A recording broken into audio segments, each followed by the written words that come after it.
ദുബായിൽ 1.5 കോടി രൂപയുടെ 3 number plate സ്വന്തമാക്കിയിരിക്കുകയാണ് മാർക്കോ പ്രൊഡ്യൂസർ ഷെരീഫ് മുഹമ്മദ്. S529 എന്ന നമ്പറാണ് ഷെരീഫ് മുഹമ്മദിന് ലഭിച്ചിരിക്കുന്നത്. ക്യൂബ്സ് ഇന്റർനാഷണൽ ഗ്രൂപ്പിന്റെ സ്ഥാപകനും മാനേജിംഗ് ഡയറക്ടറുമായ ഷെരീഫ് മുഹമ്മദിന് നിലവിൽ ഇന്ത്യ, ഖത്തർ, UAE എന്നിവിടങ്ങളിലായി പ്രവർത്തിക്കുന്ന ലോജിസ്റ്റിക്സ് സ്ഥാപനങ്ങളുണ്ട്. ക്യൂബ്സ് എന്റർടൈൻമെന്റ്സിന് കീഴിൽ നിർമ്മിച്ച ആദ്യ സിനിമയായ മാർക്കോ വൻ വിജയമായിരുന്നു. ഇതിനു പിന്നാലെ കാട്ടാളൻ എന്ന ആന്റണി വർഗീസ് പെപ്പെ ചിത്രവും അണിയറയിലൊരുങ്ങുകയാണ്. തൃശൂരിലെ തളിക്കുളം സ്വദേശിയായ ഷെരീഫ് മുഹമ്മദ് 2008 ദുബായിൽ സെയിൽസ് കോർഡിനേറ്ററായാണ് കരിയർ ആരംഭിച്ചത്. ശേഷം ഖത്തറിലെ ഒരു എയർപോർട്ട് കൺസ്ട്രക്ഷൻ കമ്പനിയിൽ പ്രൊക്യൂർമെന്റ് ഓഫീസറായും അതിനു പിന്നാലെ ഒരു വാഹന ലീസിംഗ് കമ്പനിയിലും ജോലി ചെയ്യുകയുണ്ടായി. 2011 സ്വന്തമായി ഒരു സംരംഭം എന്ന സ്വപ്നത്തിലേക്ക് അദ്ദേഹം എത്തിയത്. അതേ വർഷം തന്നെ ക്യൂബ്സ് ഇന്റർനാഷണൽ ഗ്രൂപ്പിന് ഖത്തറിൽ തുടക്കം കുറിച്ചു. ഒരു മാൻ പവർ കൺസൾട്ടൻസിയാണ് ആദ്യമായി തുടങ്ങിയത്. 2017 ക്യൂബ്സ് ഇന്റർനാഷണൽ ലോജിസ്റ്റിക്സിന് ഇന്ത്യയിൽ തുടക്കമിടുന്നത്. ക്യൂബ്സ് ഇന്റർനാഷണലിന് കീഴിൽ logistics, media production, shipping, civil, MEP engineering, general trading, construction തുടങ്ങിയ മേഖലകളിൽ സജീവമാണ് ഷെരീഫ് മുഹമ്മദ് ഇപ്പോൾ.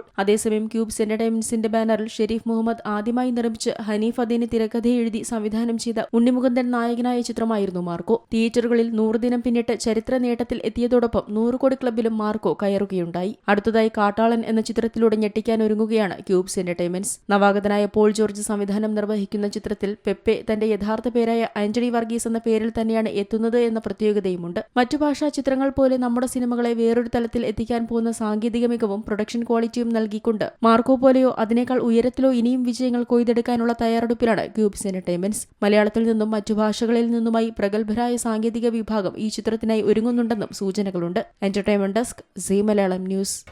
പുതിയ വാർത്തകളും വിശേഷങ്ങളും ഇനി വിരൽ തുമ്പിൽ. എല്ലാ ഡിജിറ്റൽ പ്ലാറ്റ്ഫോമുകളിലും ഇപ്പോൾ സീ മലയാളം ന്യൂസ് ലഭ്യം.